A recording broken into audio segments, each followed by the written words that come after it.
Hey guys, Travis Turner, Brick and Loft Realty. Wanted to go over the third party financing addendum, which you're going to use anytime you have a client purchasing a residential property in Texas. This excludes commercial and anything over 4 units. Jump in, let's take a look.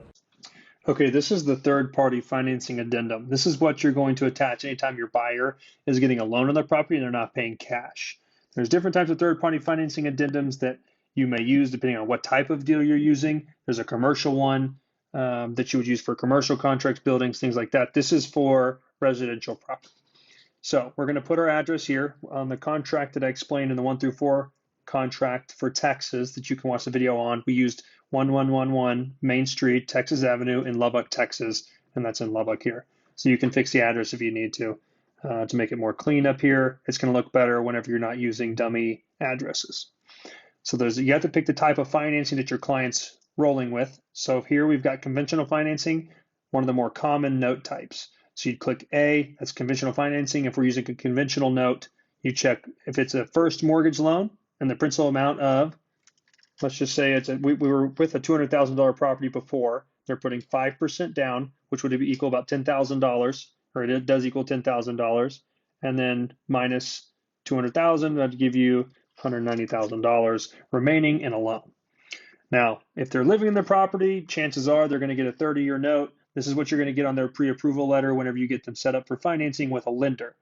But for sake of this contract, they're going to get a 30-year note.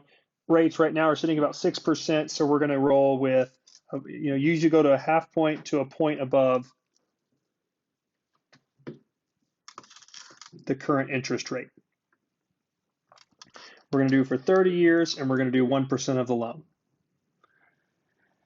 A second mortgage loan in the principal amount of blank, this would only be used if somebody was actually pulling a second loan on the same property that they own. So just because you own a primary house and you're buying an investment property, you would still use a first mortgage because it's the first loan on that property. You'd only use a second mortgage if you're pulling a second lien on the property that you already own.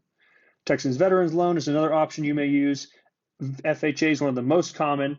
This is always going to be 203B. So a section 203B, FHA insured loan of not less than, and let's just say they're putting down for numbers sake, we're going to use 5%, but typically you'd put 3.5% down here. So this would still be our $190,000. And then we'll do our 30-year loan here, and we're going to do our percentage, and then 30 years. And then not to exceed, this is origination fees, not to exceed 1% of the loan.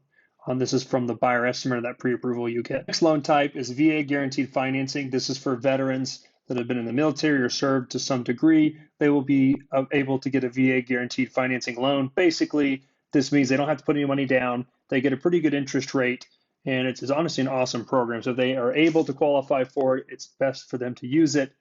But for our sake of our property here, we have a $200,000 property. They don't have to put any money down because it's VA. So we're going to have VA checked here. We're going to put for not less than 30 years because they're on a 30-year note.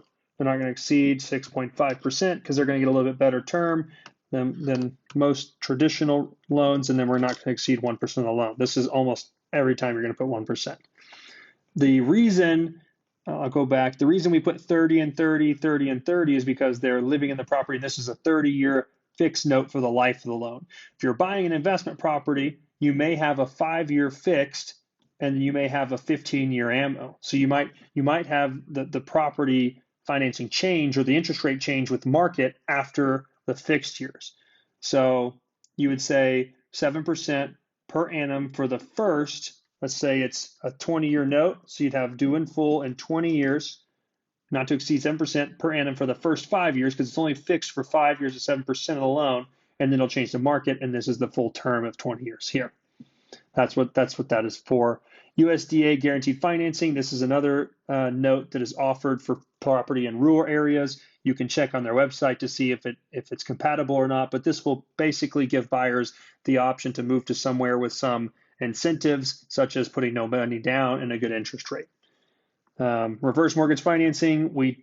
Honestly, if you have a client trying to do a reverse mortgage, talk them out of it. It's really not a great idea because what it does is it'll actually give the owner the equity up front, and then you're going to have to, it'll start building over time. So they're going to take, if they own the property outright, they'll take a $200,000 loan, they'll have the cash, and then every month it's going to stack on top of that for their payments. So now they owe $200,000 plus interest of $1,000, and then every month it's going to build up $1,000. So eventually, whenever they've spent that money and lived on it, they're going to owe $300,000 on a $230,000 property because it's appreciated. So they're going to be upside down $70,000, and they're going to leave that to their kid or their family to deal with, which honestly is not the best way to go because then they have to foreclose.